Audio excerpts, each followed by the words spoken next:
Hello, this is Monica Reinagel. Welcome to the Nutrition Diva's quick and dirty tips for eating well and feeling fabulous.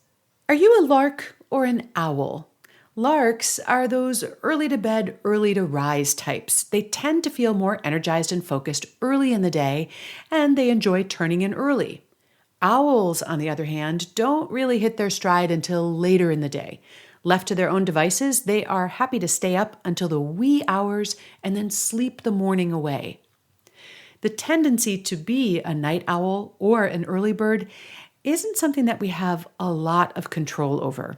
Although lifestyle, culture, and habit can certainly play a role in when you get up and when you go to bed, the tendency toward morningness or eveningness, as it's called in the medical literature, is largely a genetic predisposition. Unfortunately for the night owls, our society seems to have been scheduled by the early birds. Standard school and business hours generally start just a few hours after sunup and several hours before your typical night owl wants to be up and about. And as a result, night owls tend to get less sleep than early birds, and they suffer from all of the health risks that go along with that.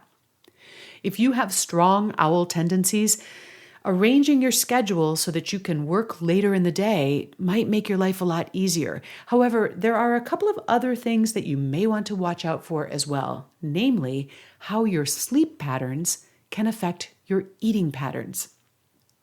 Not surprisingly, night owls tend to consume more of their calories later in the day. A night owl, for example, typically eats about 20% of their calories after 8 p.m. As I talked about in a recent episode, this eating pattern has been associated with an increased risk of obesity and heart disease. And that was episode number 418, if you'd like to go back and look that up.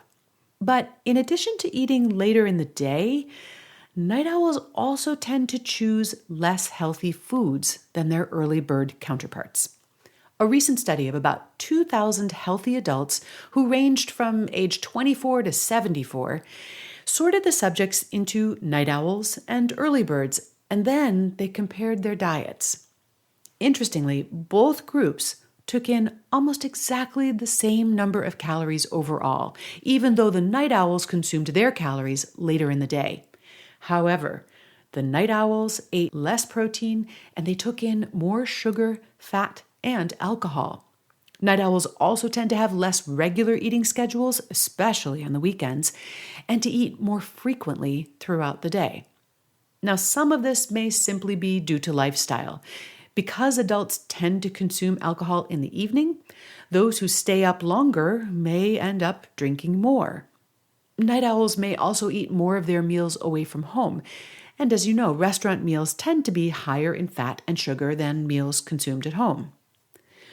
But the tendency to choose foods that are higher in fat and sugar may also be the body's attempt to compensate for an out-of-sync circadian rhythm or even just simple fatigue.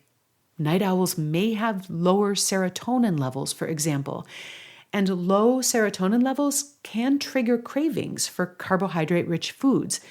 That's something that the savvy psychologist, Dr. Ellen Hendrickson, and I talked about at some length in our joint episodes on how food affects mood and vice versa.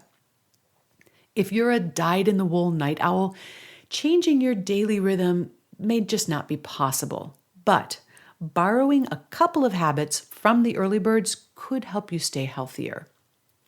Tip number 1, even if you don't eat a lot for breakfast, or maybe you don't eat your first meal until later in the day, try to make sure it contains a decent amount of protein and not too much sugar. Because this was another one of the findings in this study. Night owls tended to eat less protein and more sugar at breakfast time. And in the show notes for today's show, I have a link to more information on how to optimize that first meal of the day. Tip number 2.